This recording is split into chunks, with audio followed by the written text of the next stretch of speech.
Spring 1243. A man named Janos walks back to his village in eastern Hungary. He's been hiding in the forests for 8 months, ever since the Mongols came through. He buried his family's silver near the old oak tree before he ran. Now he's coming back to dig it up and start over. But when he reaches the place where his village should be, there's nothing. Not damaged buildings, not burned ruins. Nothing. Just ash, weeds, and silence. The church where he was married? Gone. The mill where he ground? His wheat? A pile of blackened stones? His house? He can't even tell where it stood. Everything is just erased. And then he sees the bodies, still lying there. Months later. No one left alive to bury them. This was the reality across eastern Hungary in 1242 and 1243. An entire kingdom had been functionally destroyed, cities burned, villages wiped off the map, between a quarter and half the population dead. The survivors traumatized, starving, scattered. King Béla IV returned to find a kingdom that barely existed anymore. No tax revenue, no functioning administration, nobles dead or dispossessed, the treasury empty, and the terrifying certainty that the Mongols would return. Everyone talks about how the Mongols were defeated, how the castles held, how Europe was saved. But almost no one talks about what came after. The decades of brutal, grinding work to rebuild a shattered kingdom from literally nothing. This is that story. The story of how you reconstruct an entire country when half your people are dead and everything is destroyed. How you convince foreigners to immigrate to a wasteland. How you integrate former enemies into your society.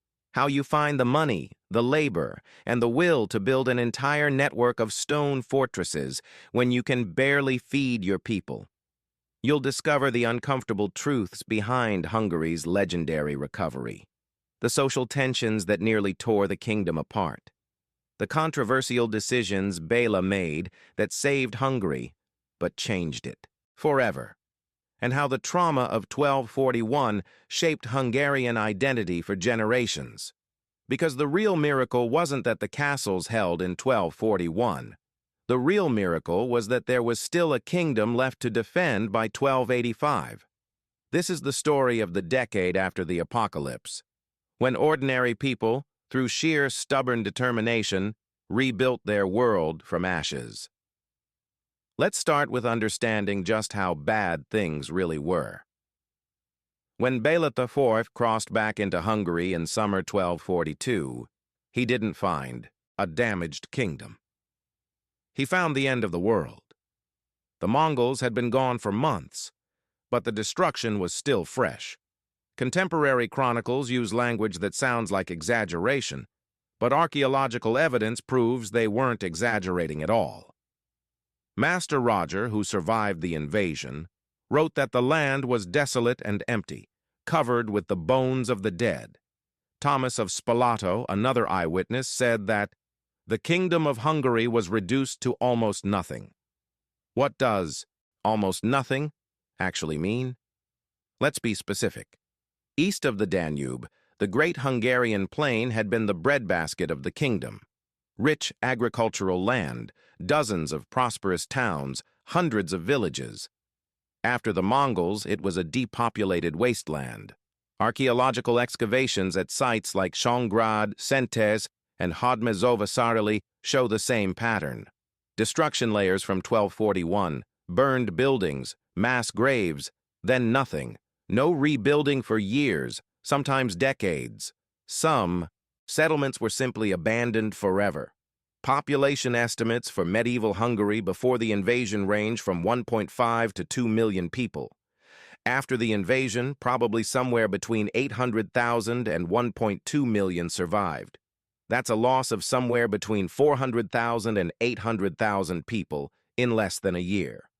To put that in perspective, Hungary lost a larger percentage of its population in 1 year than it would lose in World War II. In some regions, the losses were even higher. Eastern Hungary may have lost 60 to 70% of its population. But the dead weren't the only problem. The survivors were displaced, traumatized, and destitute. Thousands had fled to Austria, Croatia, and Dalmatia. They were living as refugees, with no desire to return to a devastated homeland. The agricultural system had collapsed. Fields hadn't been planted or harvested in 1241. Livestock had been killed or stolen. Even the seed grain for next year's planting was gone, eaten by starving survivors during the winter. The urban economy was destroyed. Pest, the commercial center of the kingdom, was burned. Its merchants and craftsmen dead or scattered. Esztergom, the political capital, was damaged. Smaller towns had simply ceased to exist. The nobility, the class that normally provided administration and military service, was devastated. Many nobles died at the Battle of Mohi or during the subsequent flight. Their castles and estates were destroyed, their peasants dead or scattered. The church lost bishops, priests, and monks. Monasteries were burned. Church lands were ravaged. The Archbishop of Esztergom survived, but much of the institutional structure of the Hungarian church was in ruins. And here's the really difficult part. Hungary had no reserve resources to draw on, no stockpiles of food, no treasury reserves, no foreign aid coming. Medieval kingdoms didn't have emergency funds or relief organizations. Béla himself was broke. He'd fled with essentially nothing and survived by borrowing money from Croatian and Dalmatian cities. He owed significant debts he had no way to repay. So when he returned in 1242, Béla faced an impossible situation. He needed to restore order, feed his people, restart the economy, rebuild defenses, and prepare for the Mongols' inevitable return. With no money, no functioning administration, and a decimated population, how do you even begin to solve a problem like that? Where do you start when everything is broken? Béla started with the most controversial decision of his reign, a decision that would save Hungary but also fundamentally change it. He decided to give away the kingdom, not literally, of course, but close. Between 1242 and 1270, Béla granted away more royal land than any Hungarian king before or after. Enormous estates, entire regions were handed over to nobles, churchmen, and foreign military orders. Why would he do this? Because he needed castles, lots of castles, and he had no money to build them. So he traded land for infrastructure. The deal was simple. You get a massive estate. In return, you build a stone fortress on it and maintain a garrison. This created the famous Hungarian castle-building boom. In 30 years, more than 100 new stone castles were built, but it came at a price. The nobility became immensely powerful landowners. The crown became relatively weaker. This would cause problems for Béla's successors. But in 1242, Béla didn't have the luxury of thinking about long-term political consequences. He needed defenses, now, before the Mongols came back. The second thing Béla did was invite the Cumans back. Remember, the Cumans were the Turkic nomads who had fled into Hungary in 1239, seeking refuge from the Mongols. Their leader was murdered by Hungarian nobles in 1241, and the Cumans fled, some even joining the Mongols temporarily. Now Béla was asking them to return. He offered them lands in the depopulated Great Plain, grazing rights, legal protection.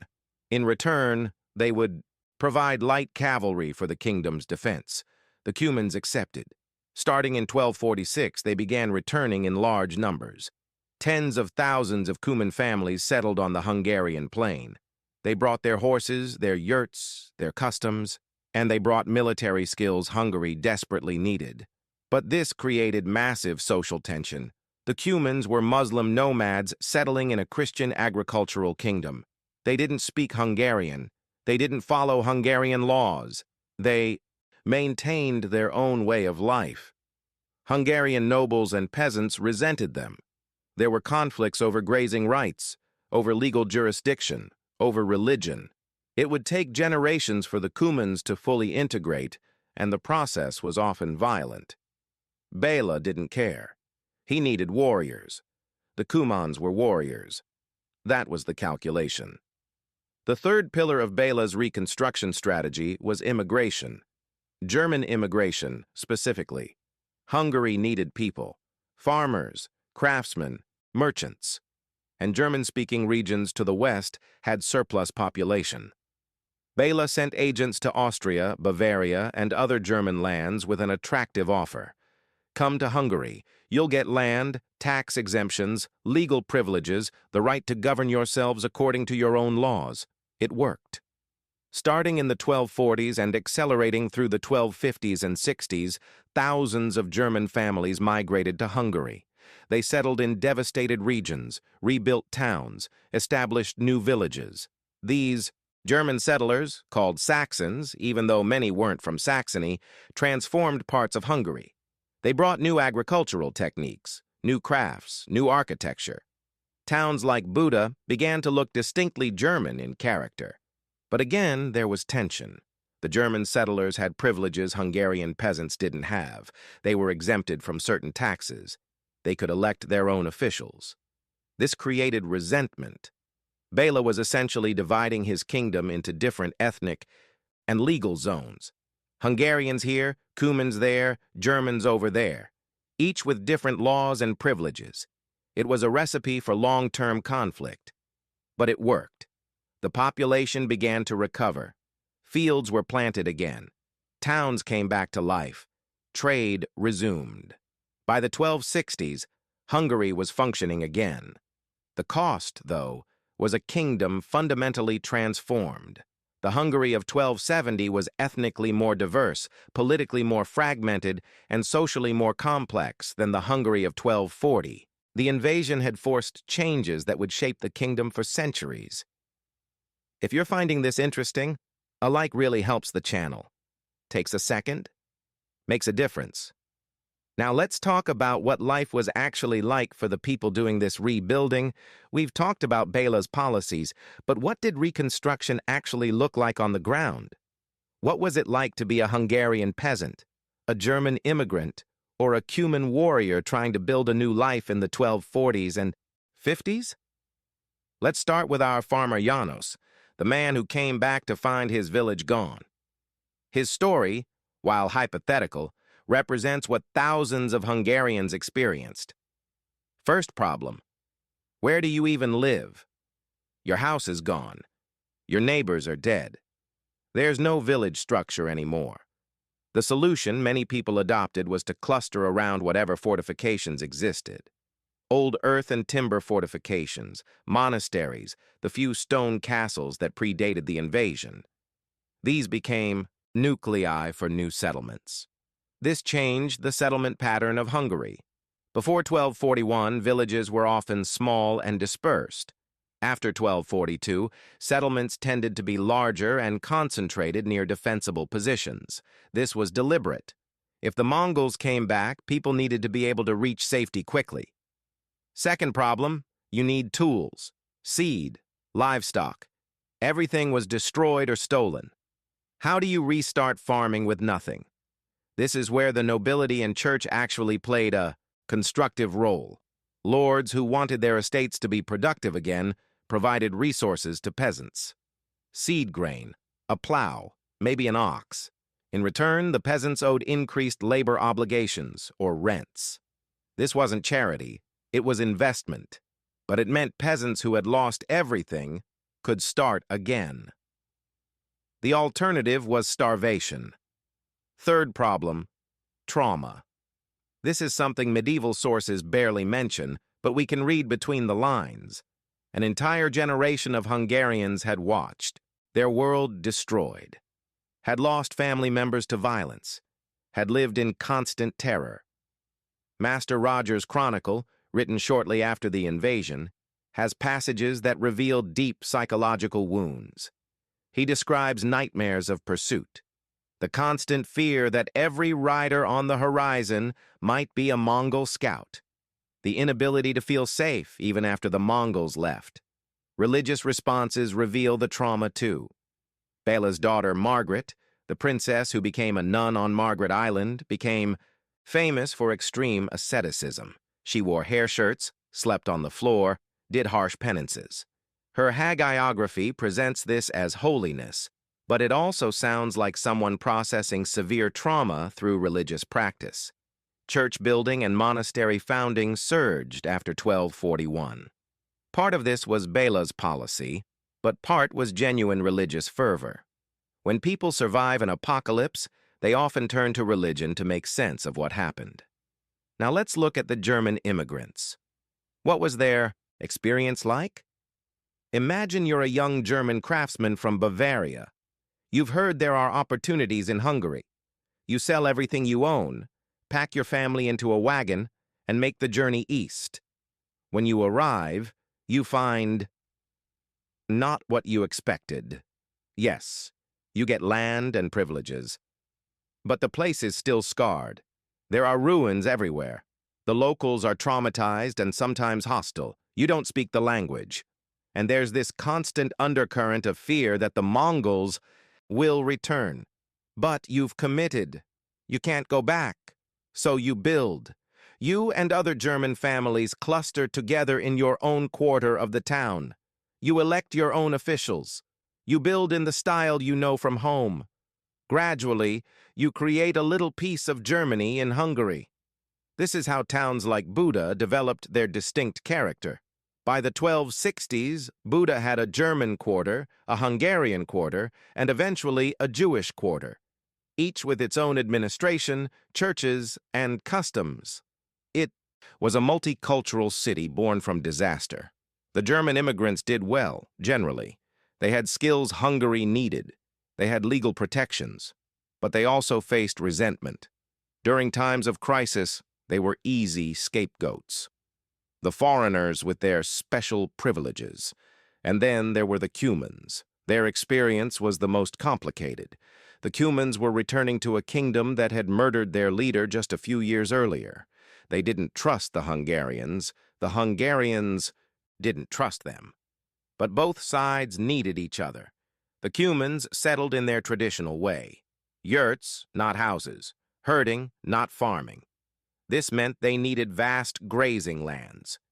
Béla gave them the depopulated Great Plain, but even that created problems. Hungarian farmers were also trying to resettle those lands. When Cuman herds trampled Hungarian fields, conflicts erupted.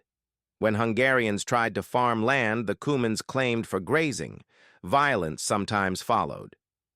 The Cumans also maintained their Muslim faith initially, though they gradually converted to Christianity over the following decades. But even after conversion, they kept many of their customs. They dressed differently. They kept their tribal structure. They spoke their own language. Hungarian law tried to manage this by creating a separate legal status for Cumans. They had their own judges, their own laws. But this also meant they were perpetually other, not fully integrated into Hungarian society. And yet, militarily, they were essential. The Cumans provided the light cavalry that could counter Mongol tactics. When the Mongols did return in 1285, Cuman horsemen were crucial to the defense. The integration of the Cumans was a generational project. Béla arranged a marriage between his son István and a Cuman princess, Elizabeth. This was meant to symbolize unity, but it also caused scandal among Hungarian nobles who saw it as degrading. When István became king, he actually preferred Cuman culture to Hungarian. He wore Cuman clothes, kept Cuman companions, and behaved in ways Hungarian nobles found offensive. This created a political crisis that contributed to civil conflict in the 1270s. The point is, Reconstruction wasn't just about buildings and population numbers. It was about social integration, cultural clash, and identity. Who were the Hungarians now? Were the Germans really Hungarians? What about the Cumans? These weren't abstract questions. They were lived daily by thousands of people trying to build new lives in a changed kingdom. And they didn't have easy answers. By the 1250s, Hungary was recovering economically, but the kingdom was also being transformed in ways that created new tensions. Let's talk about the castle building program and what it actually meant.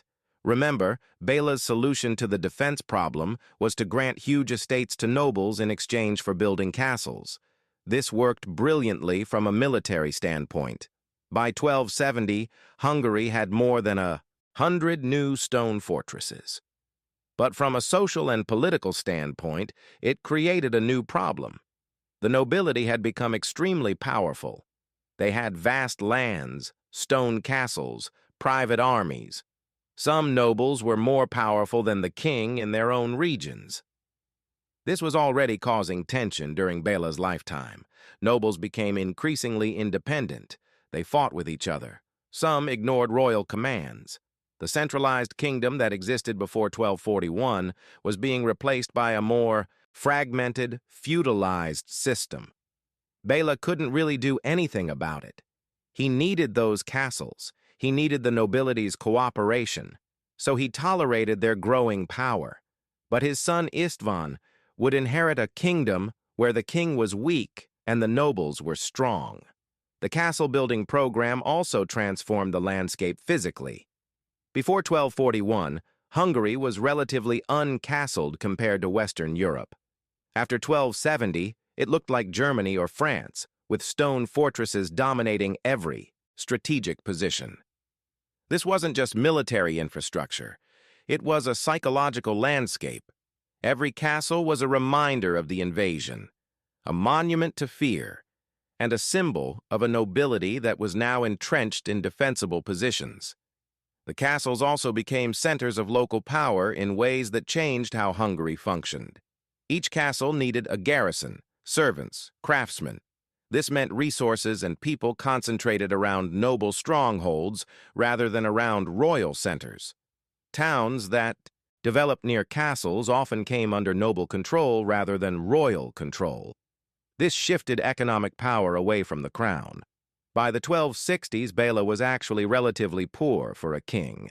He'd given away too much land, and the revenue base of the crown had shrunk dramatically. Meanwhile, the church was also being transformed.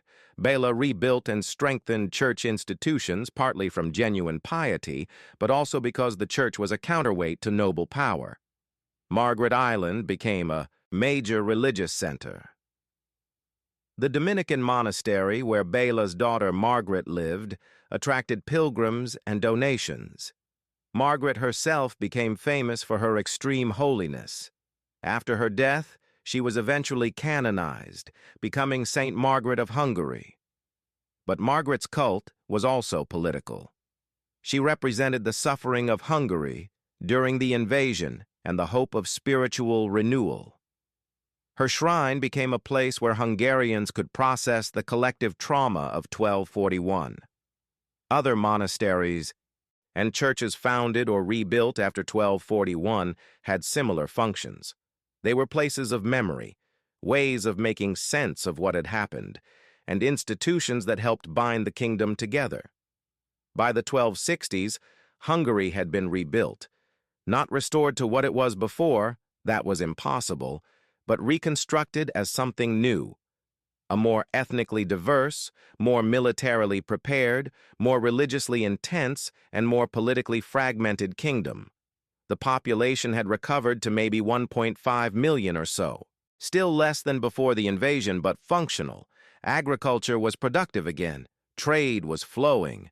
New generations were being born who didn't remember 1241 firsthand. But the trauma hadn't gone away. It had become part of Hungarian identity. Chronicles written decades after the invasion still dwelt on it obsessively. Church art from the period often depicted apocalyptic themes. The invasion became the central event in Hungarian historical memory, and the fear of return never left. Every rumor of Mongol movement caused panic. Every few years, messengers would arrive with news that the Mongols were gathering armies in the east. Each time, Béla would mobilize defenses, send out scouts, prepare for the worst. For 28 years after the invasion, from 1242 to 1270, Béla ruled with one constant thought: they're coming back. We have to be ready. And then, in 1270, Béla IV died. He was 74 years old. He'd spent 3 decades rebuilding his kingdom from ruins. He'd turned Hungary into a fortress. He'd secured the succession. He'd done everything possible to prepare for the Mongols' return. His son, István V, became king. And István inherited not just a kingdom, but an obsession. The certainty that the Mongols would come again. The weight of his father's legacy. The impossible standard of the king who saved Hungary. István's reign would be brief and troubled. He fought with the nobility. He struggled with the Cumans. He died suddenly in 1272, just 2 years after his father. His son, László IV, was only 10 years old. And it was during László's minority in 1285 when the Mongols finally did return. 44 years after the first invasion. Long enough that most Hungarians had never experienced it firsthand, but not long enough that they'd forgotten. The second invasion tested everything Béla had built, and the kingdom survived. The castles held, the Cumans fought, the system worked. But the trauma of 1241 never really ended. It was passed down through generations. It shaped Hungarian identity. It became part of the national story. The time we almost died, the time we rebuilt, the time we survived. We're near the end, but there's one more important part to cover. If you're enjoying this and want more content like it every week, subscribe to the channel. Now let's talk about what all this reconstruction actually meant in the long term. By 1285, Hungary had been transformed. The question is, was it a success? And at what cost? From a military standpoint, yes, absolutely. When the Mongols returned under Nogai, they couldn't conquer Hungary. The castle system worked. The defensive preparations were effective. The kingdom survived. From an economic standpoint, mostly yes. The population had recovered. Agriculture was productive. Trade was functioning. Hungary wasn't as prosperous as before 1241, but it was viable. But from a social and political standpoint, the picture is more complicated. The Hungary of 1285 was more fragmented, more ethnically divided, and more politically unstable than the Hungary of 1240. The powerful nobility that emerged from Béla's reconstruction would dominate Hungarian politics for centuries. They would fight with kings, fight with each other, and often act like independent princes. This would weaken the Hungarian state at crucial moments in later centuries. The ethnic tensions between Hungarians, Germans, and Cumans would persist for generations. There would be anti-Cuman riots, German-Hungarian conflicts. These divisions would occasionally flare into violence. The trauma of the invasion became embedded in Hungarian culture.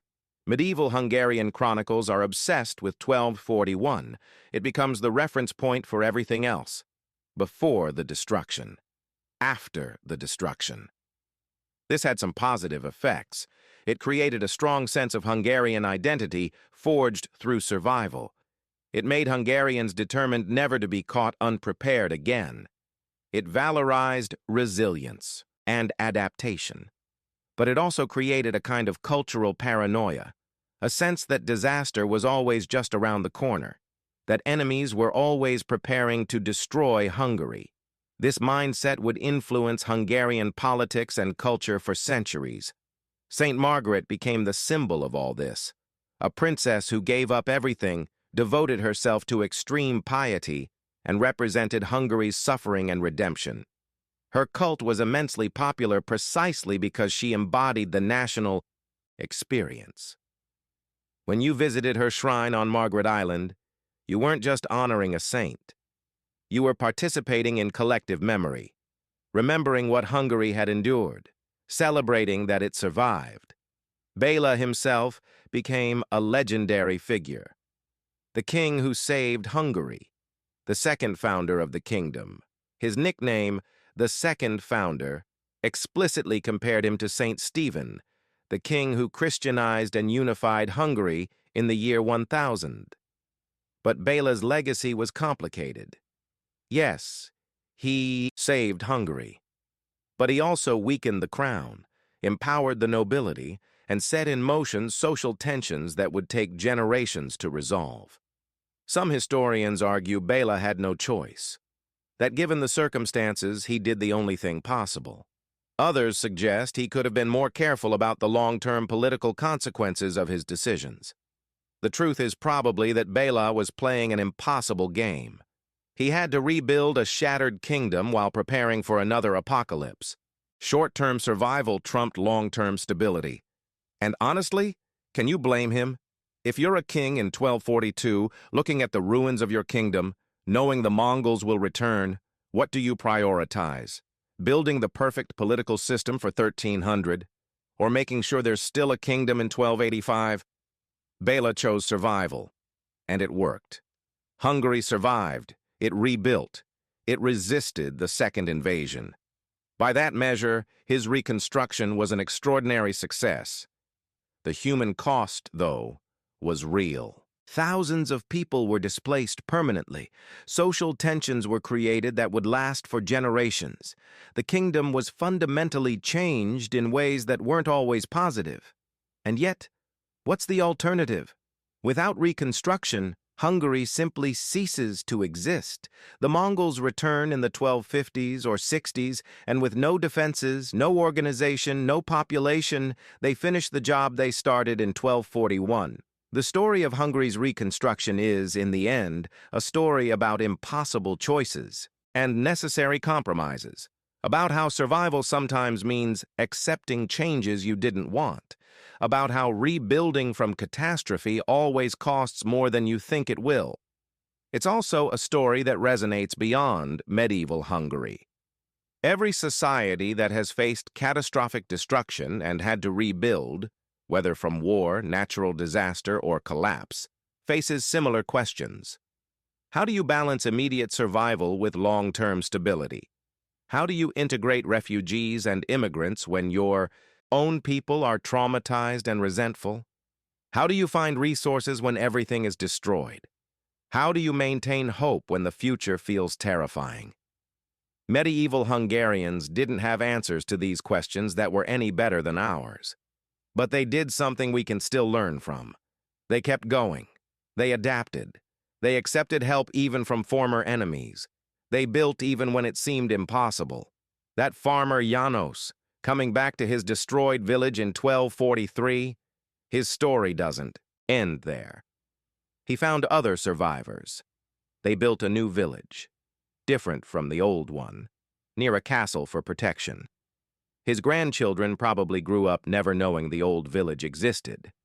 They knew only the new Hungary, the fortress kingdom their grandfather helped rebuild. And when the Mongols came again in 1285, those grandchildren were safe behind stone walls, defended by Cuman cavalry, living in a kingdom that had learned how to survive. That's Béla's legacy. Not perfection, but survival and adaptation. Sometimes that's enough. And that's the story of how Hungary rebuilt from nothing after the Mongol invasion. If you made it this far, thank you. Seriously. These deep historical dives take enormous research, and knowing people watch until the end makes it worthwhile. If you enjoyed this, subscribe to the channel. Every week, there's new content exploring the fascinating, often overlooked stories of how ordinary people navigated extraordinary circumstances throughout history. Next video, we'll look at another moment of reconstruction after catastrophe. Something equally unexpected and equally revealing about human resilience. Leave a comment. Did you know about this reconstruction period? Does it change how you think about the Mongol invasion story? What other aftermath stories from history do you want to see covered? Until next time, remember this. The great moments of history aren't always the battles and the conquests. Sometimes they're the quiet, grinding work of rebuilding, the unglamorous labor of people who refused to give up even when everything seemed lost. Those stories matter too, maybe even more. Thanks for watching.